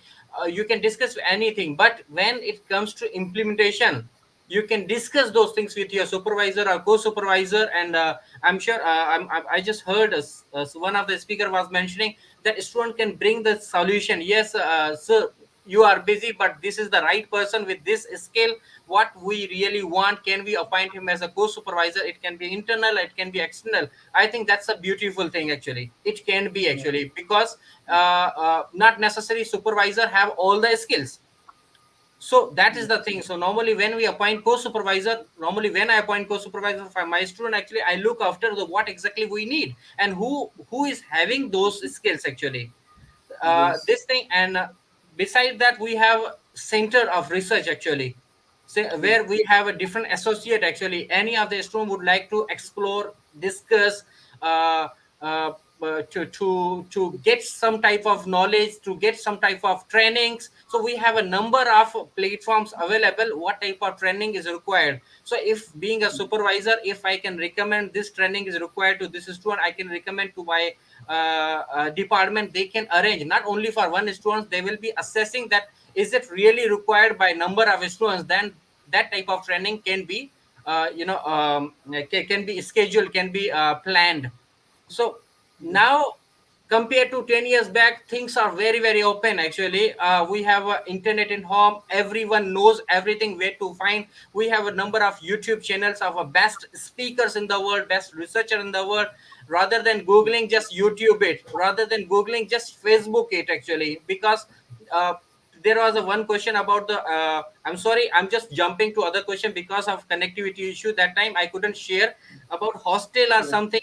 Residence was there. Actually, don't google it. Actually, every university, every every community have a Facebook groups nowadays. Actually, so just Facebook it. Actually, and there are number of clubs around. Actually, so you are not alone. Actually, if you haven't been to that country, it's fine. You will be surrounded by number of Pakistanis. Again, it's not necessary to be surrounded by Pakistani. We want to share the culture, we want to know something new also. So it's good to know about others. So there are number of clubs available, numbers of groups available, number of Facebook pages available. Just search and you will have an entire list which will prepare you before you leave your country. Yes. Thank you. Yeah. Thank you very much for such a elaborative answer, Dr. Jatish Kumar. Okay, we have very interesting question for Dr. Amjad Shamim. The student wants to ask that I am at a proposal stage and my proposal have been rejected. The examiner suggested to be crystal clear. So how to be so clear when you are at the start of your journey? Please guide me. Yes, Dr. Amjad Shamim, your advice to that student, please. Okay, all right. I think at proposal stage, yes, there are sometimes, mental pressure. And also, as earlier I mentioned, that when we join a PhD, so we feel that something totally new is expected. So, how I will bring that one? So my advice will be that, of course, you need a guidance. And let's say, as earlier also mentioned, Dr. Jatish also highlighted, if supervisor is busy and probably he may not be able to spend time, and time is the most important thing in PhD. So don't waste time. Wait for supervisor for 2 months, and then you will lose 2 months actually. So you can always attend what we call it seminars. Uh, just highlighting that, for example, NTU, National Textile University. So last year they also conducted my seminar over there specifically on how to write a winning research proposal. And now upcoming is also there. So probably I can share once it is open, then the student can also join it as well. So mainly the thing is that the writing a research proposal also need a guidance, and this guidance, if you are getting it from the supervisor, very good, from your own center, from all your university, very good. Otherwise, you can always attend online webinars, and also you can attend, some to learn that what should be in a proposal. Now, there are few components in a very short time, because time is getting so. In a very short time, I will highlight main important thing. The first thing is your topic.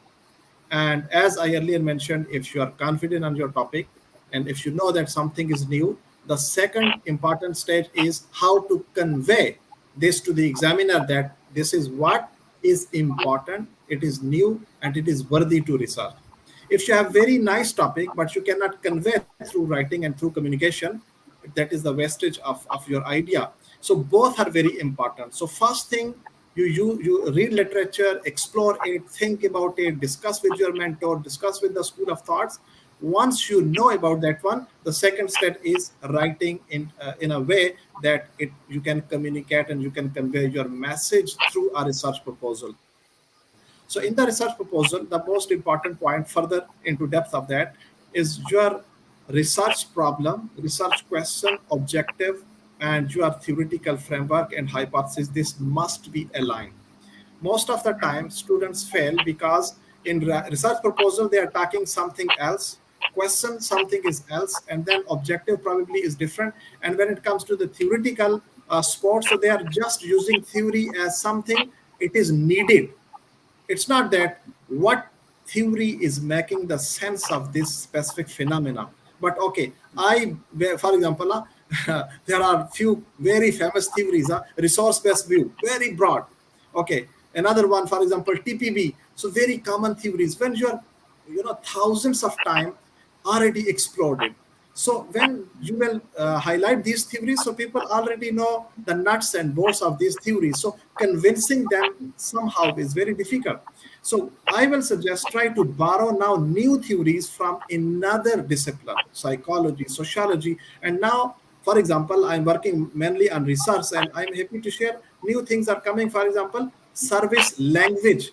So I was talking to actually my brother, he is from language, and I was sharing that how languages can help in service and in business. So we are now working on a project bringing some sort of nomenclature from the and literature from the languages into this specific discipline to see from the language lens what is new. Okay, so accordingly, these kind of things in the proposal are very important that you must need to basically be careful. And final point, sometime when we see as examiner, students are saying that okay, there is a limited research on this area, therefore I am conducting this research.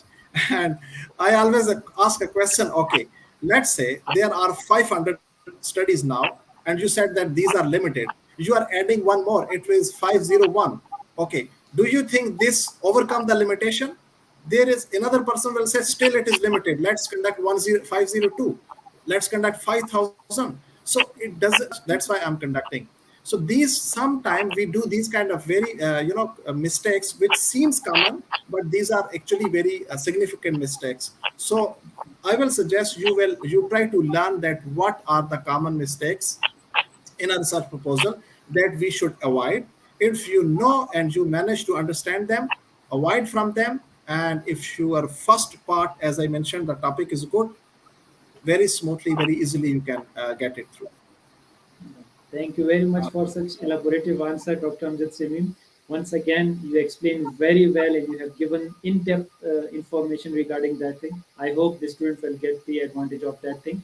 Okay, I have a question from the Dr. Talat Islam that since you have taken very bold steps, as we heard your stories and your personal experiences, and you went to UTM, you landed with the things that you were not aware that how to get things done and how would you carry on your research. So basically it was your brave and courage attitude, you have taken that thing. The question is that in research, what is the role of attitude? Please, people says it is 80% your attitude then a given topic or research area which you are doing. So do you agree with that? It's more related to your attitude, positivity, that commitment or motivation? Or what is to you that attitude? Yes, yes, Dr. Talat Islam.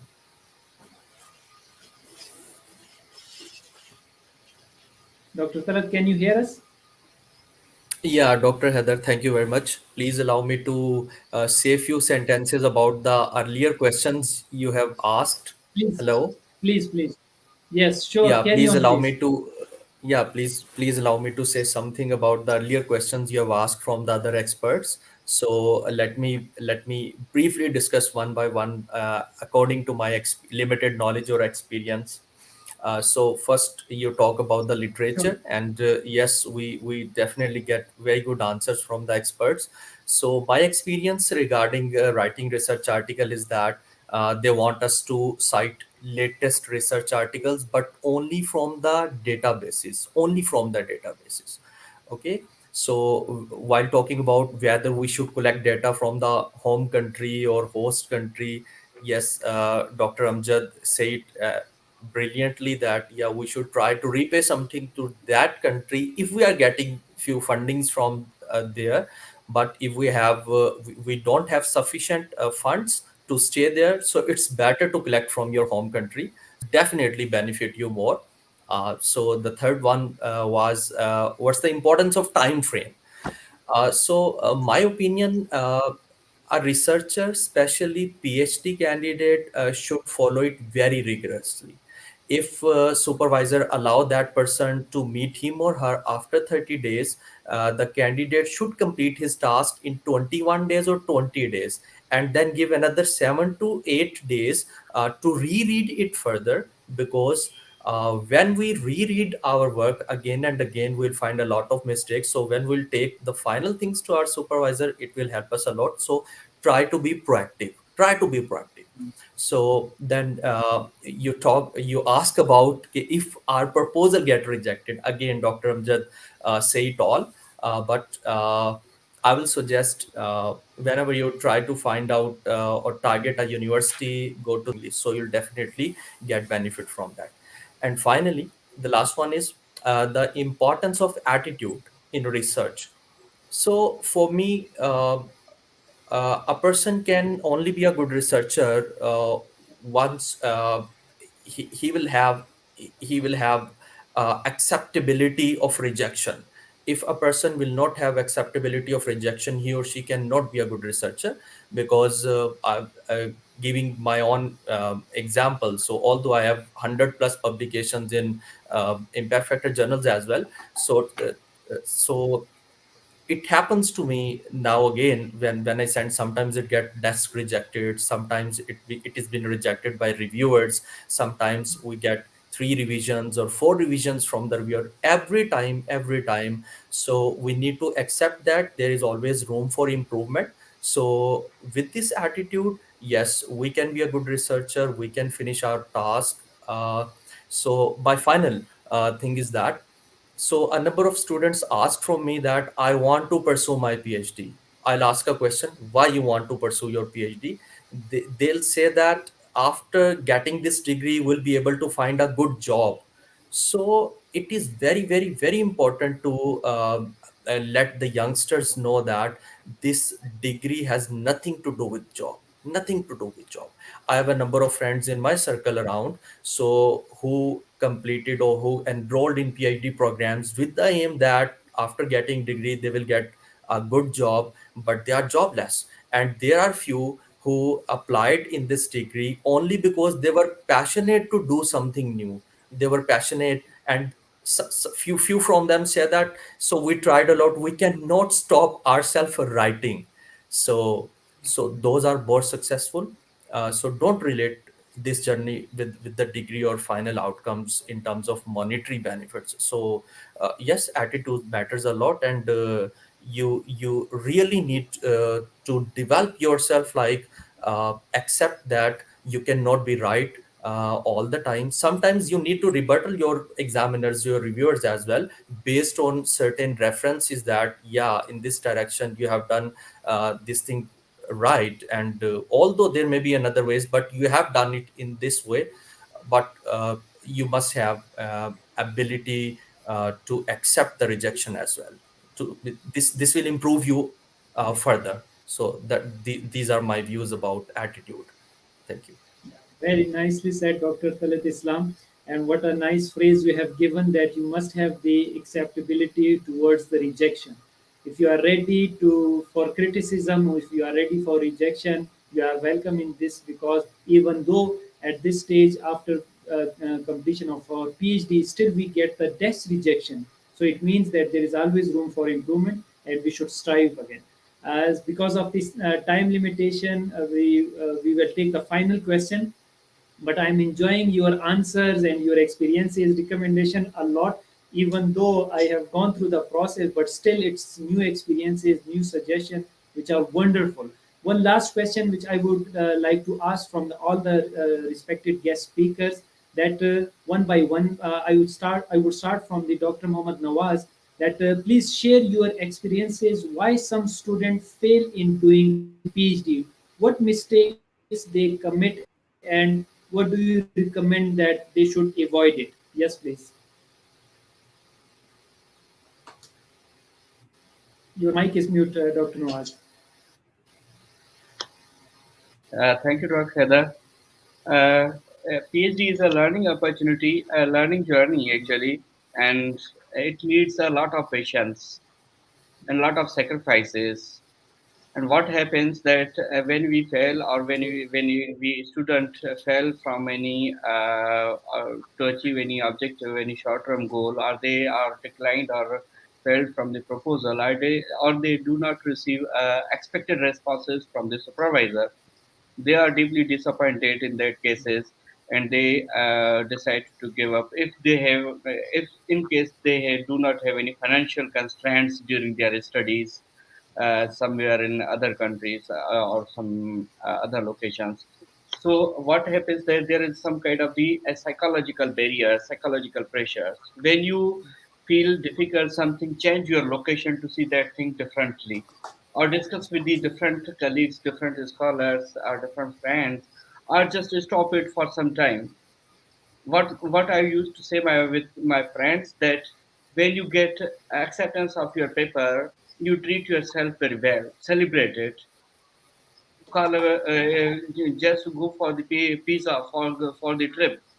But when you get the rejection of any paper, or major revision of your paper, treat yourself in double way to that of your acceptance, because you need more motivation, more energy, and you got a new opportunity to revise it, improve it, and learn the different things. Because we are always on the ground to receive new projections, new ideas from the reviewers, unexpected responses. Because sometimes what happens that I have submitted my paper and I have received a minor review after 9 months, and after submitting a minor review after of this 9 months, I received again a major review of that minor review after 3 months. It was totally unexpected and shocking for me.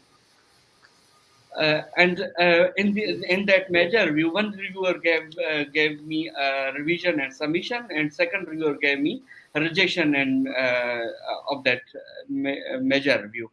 That was totally unexpected, and I was feeling very down, because I was solo author in that one, and I was unable to share that journey because I had no any co-author. But I just took a break. I just stopped that paper for 1 week. I just focused on my ongoing papers, and just moved on. And then after a week, I came back to that paper, and I compared those reviews of the first time and second time. Then I enjoyed those reading those comments, because it needs it helps us to enhance our capacity. Actually, first time what happens, we feel that reviewers are mistreating us, or they are sitting with their different pressurized mindset, and they are shooting their comments to the reviewers. But when we read it in a very educated, a very patiently way, that they are trying to help us to improve our track, to improve our efficiency, to improve our skills, to understand, to reach that level. So this is a journey to see the difference in a different way, and to observe the things, and to deal with things in a technical and very tricky way. So take any failure as your final failure, or a lifetime failure, because sometimes happens for your goodness. When you fail from somewhere, you find something better upon that one. You find new way, new approach. As my friend, as I said, that my teachers refused me to help me, and I find my own way to reach supervisors and find the opportunity. And today I'm PhD here, alhamdulillah, with my own effort. So when you see things in that way, just stop either looking for it, or see it these things in a different way. Just change your approach, change your perspective to see these things. Very nicely said, Dr. Mohammad Nawaz. Uh, I loved what you said. And now I come to Dr. Jatish Kumar. Yes, please share your experiences. Why students fail in doing PhD? Thank you, Dr. Heather. But before I jump to this answering to this question, actually, I just need a 1 minute to cover up few things to Oh, those questions which you asked to other please, speakers. Actually, I just can't stop myself. There was a one question about the proposal get rejected. please Actually, share. Share. I just want to reconfirm the proposal get rejected by the examiners or by the supervisor, because If it's being rejected by the supervisor, it means it's a failure of supervisor. Okay, it means the supervisor didn't check timely what exactly was happening, how it can get rejected by the supervisor him or herself actually, when it's his own student actually. And so this thing shouldn't happen actually. But if the student goes for proposal defense and it get rejected, still it is an exam for both supervisor and student actually. Because the proposal is getting rejected for my student, it means my credibility is on, there is a question mark for it actually. On what basis? If there is a major review, major comments, we always welcome because of positive attitude, as Dr. Tunio mentioned just now actually. Positive attitude is the most important. We always welcome those comments, and we treat double or triple actually. We celebrate more with a very open heart, because we are getting those comments free of cost probably. So and there is a room of improvement, so we improve. Because examiner is looking, he's a stranger, he's a third party looking from different angle, which I probably overlook or I avoided, I just don't wanted to look at. So it's good actually. So minor or major comments are always welcome rather than rejection. And Dr. Amjad also just mentioned one word, difficulty. Actually, I just want to come up with another term. Rather than using difficulty, can we say possible or impossible? There is nothing impossible during this PhD. Actually, everything is possible. Because impossible, that also says I am possible. That's very common say. Everything is possible if you are having a positive attitude, that you join your PhD and you have to complete it actually. No one forced you to join. So coming to your answer, why students failed to complete their PhD, or they feel difficulty to finish that particular journey, probably they were not having a clear mindset why they want to join the PhD, or why they have joined the PhD. What exactly is the reason? So my first question to my student, what exactly is the problem? What is the problem you have started your PhD actually? Because if no problem, no PhD, there's no need of conducting this research. So you must have a solid problem, and solid problem with that significance, that motivation actually, which lead you to come over this problem actually. It can be a academic problem, it can be any sort of problem, but problem is most important. Because entire PhD, our purpose, aim is based on that problem, to achieve that, to get the solution for it. Dr. Tanya was mentioning about psychological barriers. I just want to come up with very, very open. Because in earlier talk, if I'm not mistaken, someone said in at this platform actually, I'm getting married actually, or if I have a financial issues, or I'm married and we are from that traditional the community, I cannot move, or I have to move with my dependents. Okay, so these all are the barriers actually. Well, plus minus ups and down happens actually. So before joining the PhD, making sure that all these things are settled. You shouldn't have a financial issue probably, or you should know how to settle your financial issue. You have to learn from Dr. Talat Islam actually, that how he have managed from first semester to second semester. So you must have a confidence on yourself that yes, second semester you will be uh, you don't need to pay your fees entire your PhD or so on. Or you must have a solution, you must have some steps to come over those things. Then family members, the new locality, if moving your dependents, is it possible or not possible? So all these are psychological small issues which can be solved at the probably with a coffee on a table actually, that how to finish these things actually. I just want to finish answer to this question with my own experience actually. When I was doing my PhD actually, my father-in-law and my father was keep on asking me to get married. I said, I'm already married with my PhD, just give me 6 months more, let me finish this, let me get divorced, then I will marry. So because I don't want to, so when I submitted my PhD and I moved, I traveled to Pakistan, got married, I came back and I passed my viva within probably that 45 days actually. And then I said yes, I'm done with a the fruitful results. And then I'm married. Of course, the PhD is a title. It's not only a piece of degree, but it's a journey of ups and downs, journey of lonely crying and so on. That crying never happens nowadays, because now we have lots of avenues, lots of resources available. But if we talk about 6 7 8 years back, it was slightly the limited resources. We don't know how to access, or probably we doesn't have a confidence, or we are shy. Actually, when you start your PhD, just remove all the shyness. Actually, be confident that whatever you, if you don't ask, if you don't talk, if you don't approach anyone, no one will come to feed you with a spoon. Actually, you have to learn by your own. At least learn how to, or where to get that resource. And the best researcher are in the world are welcoming you. No one is saying no. Thank you. Thank you very much. Very nicely said and very nicely covered the previous questions and your opinion and experiences on that. Thank you so much. And finally, I come to the Dr. Talat Islam regarding share your experiences. Why some students fail in doing PhD and what do you recommend for them? Yes, please.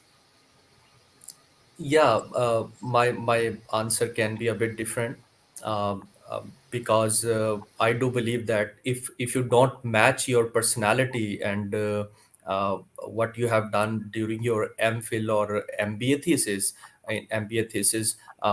with getting admission in PhD, you definitely get failed or you definitely go through from it. First thing, you need to match your personality, whether you have ability to accept rejection, whether you have enough patience to call again and again, to wait for long hours, to sit for long hours, to read for long hours. If I'm not exaggerating, so there was a time that I have to study for around 16 to 70 hours. When I am saying 16 to 70 hours a day, I mean it. So it doesn't mean that you're taking break for some foods, or you're taking break for some other activities. So you are giving 16 to 70 hours. So if you don't have such kind of attitude in your life, so you cannot, don't, please don't enroll yourself in PhD. You will say to your juniors that it is very difficult journey, very difficult task, but if you're really passionate about doing research, so let me give you an example.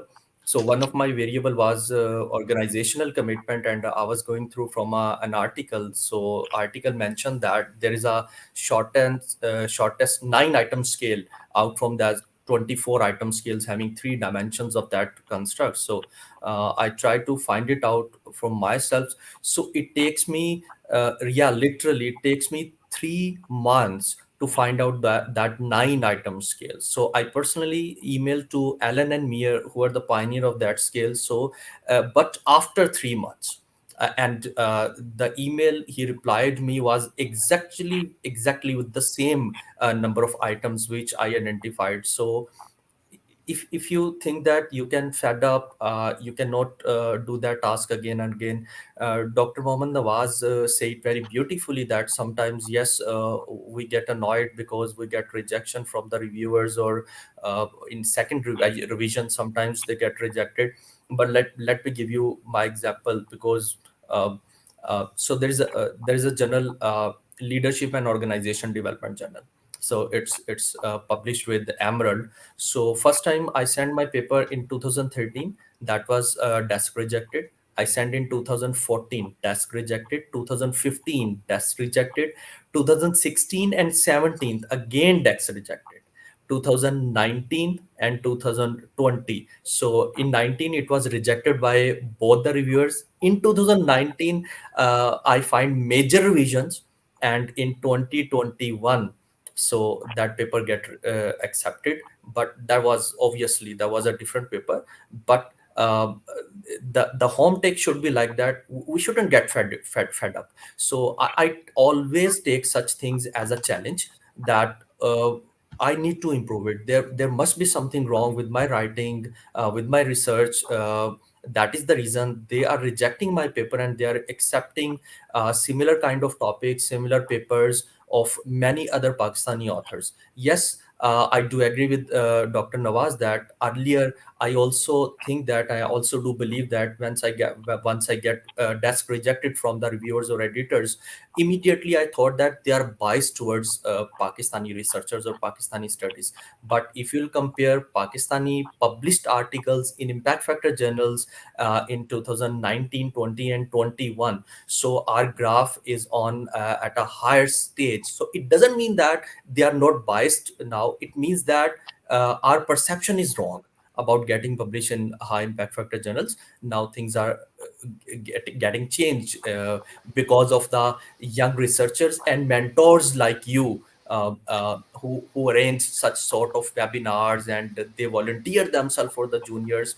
And juniors doesn't need to take such kind of webinars for granted, because if I'll take myself 10 years back, so no one was there to guide us like as we are to guide our juniors.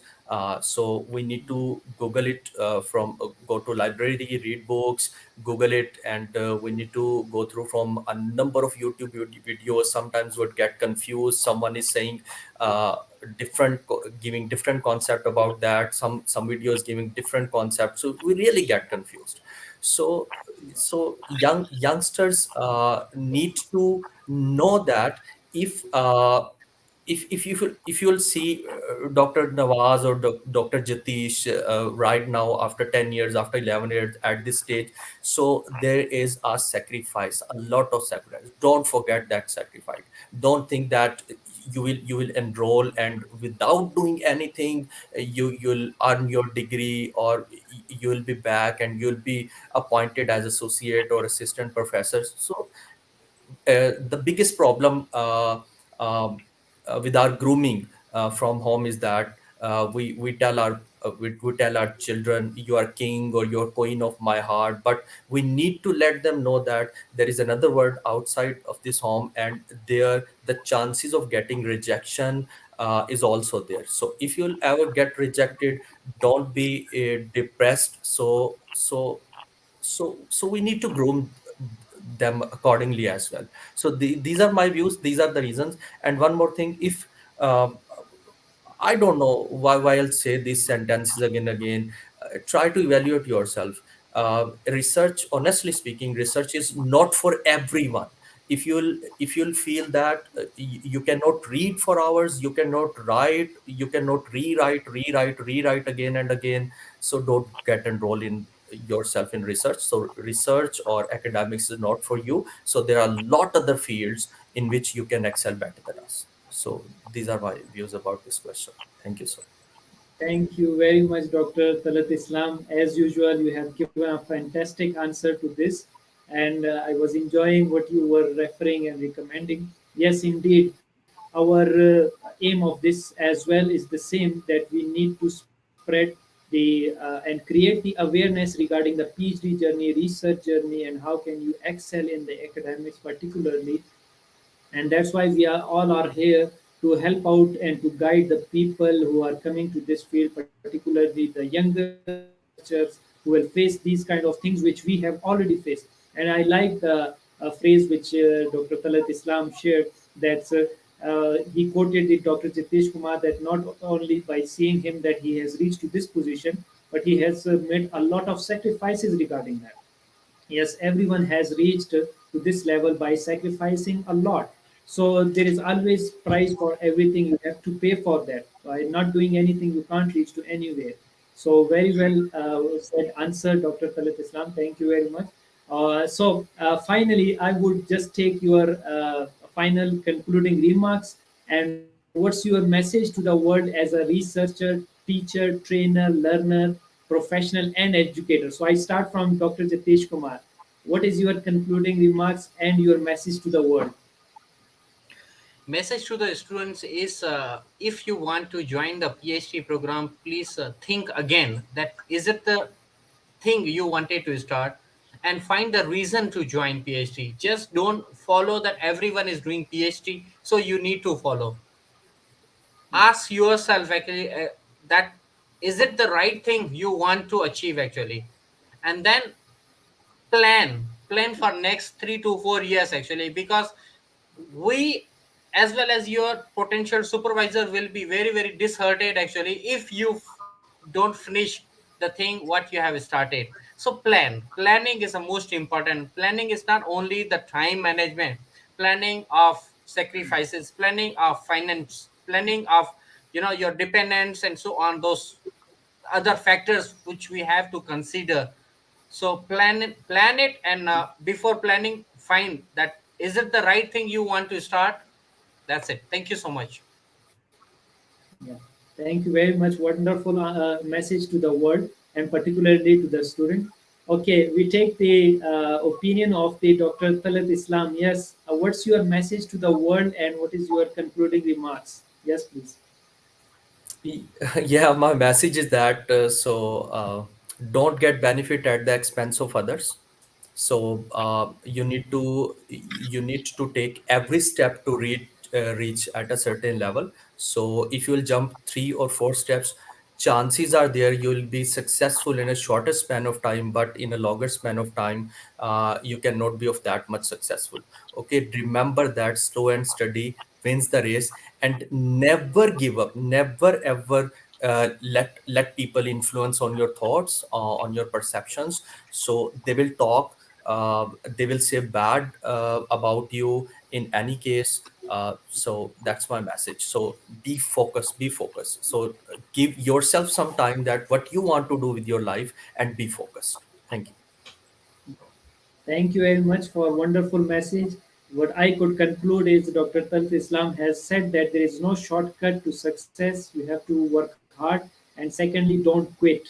If you are not ready to quit, you are definitely going to success in your life. Yes, Dr. Mohammed Nawaz Tonyo, what is your message to the world and your concluding remarks? Yes, please. Uh, Thank you, Doctor. I would suggest to the aspirants and the students that if you choose like a research career and you want to start the PhD journey, so before starting any journey, you have to check, you have to pick up very well, because whenever we go for the travel, we pick up the important things and we double check that is anything important left over, or which we cannot find outside, or I should take from the home. Few things we purchase from the markets, few things we bring from our home for our own use, for personal use. Likewise, you have to be proactive and well prepared, pre-prepared. You have to be well educated. You should do homework first. You should study about the topics, about the geographical locations, about the journey, about the issues, about the challenges during the PhD journey, social issues and psychological issues. These are very permanent issues with the students, which one cannot handle by self, by individually. That can be handled and tackled by sharing and discussing with the friends and colleagues. So prepare yourself before starting any journey, and you must have a patience for that journey. That when you are going, you cannot get a very smooth passage to achieve your target. And in to achieve the target, you have to cook up yourself. As Dr. Storm said that there's no any shortcut to the success. So to achieve any success, you have to cook up yourself, that how you have to achieve your objective and how you have to implement it. If you don't have a patience to read for the long hours, if you don't have a patience to write for the long hours, if you don't have a patience to bear to face the refuses, and to face the delays and avoidance and ignorances from the different ways and the different forms and the different timings, then this is not a right field for you. Because this is mostly this fields helps us to enhance our capacity, to improve ourselves, to learn many things which we can never imagine before learning. So before starting this journey, try yourself to prepare and be ready about the basic things, mostly about the subject knowledge, mostly about the different issues, different things which you have to face on the way towards your destination. Yes. Very nicely said, Dr. Mohammed Nawaz. Indeed, you have to equip yourself, you have to develop yourself in order to walk through this journey because it is not as the passage referred by the Dr. Nawaz, that you have to be very prepared for that. So, in this, that finally comes to the end of this session. I would say that yes, indeed, it's a very difficult path to walk, but it's not that difficult as our respected guest speakers. They have mentioned their experiences and they have shared their recommendation as well as the tips for you so that you could equip yourself and develop yourself to walk this journey. Nothing is difficult, nothing is that difficult that you can't achieve in your life. Only thing you need to have is the courage, right attitude, positivity, and commitment to this field. So that is all we have time for today. I would like to thank the Dr. Jatish Kumar, the Dr. Talat Islam, the Dr. Muhammad Nawaz Tonu, and Dr. Amjad Shamim. He has a commitment, so he have to leave. Thank you, Dr. Amjad Shamim, for your time. All the respected guest speaker. As I said earlier, that we have sessions with you people previously. It was so wonderful, and this session is so wonderful, so informative. And I hope that the audience will get benefit out of it, and they will learn a lot from your recommendation and suggestions. So I would also like the audience who join us, if you have any additional question regarding the information shared today, please email to us or you can directly connect to the great speakers.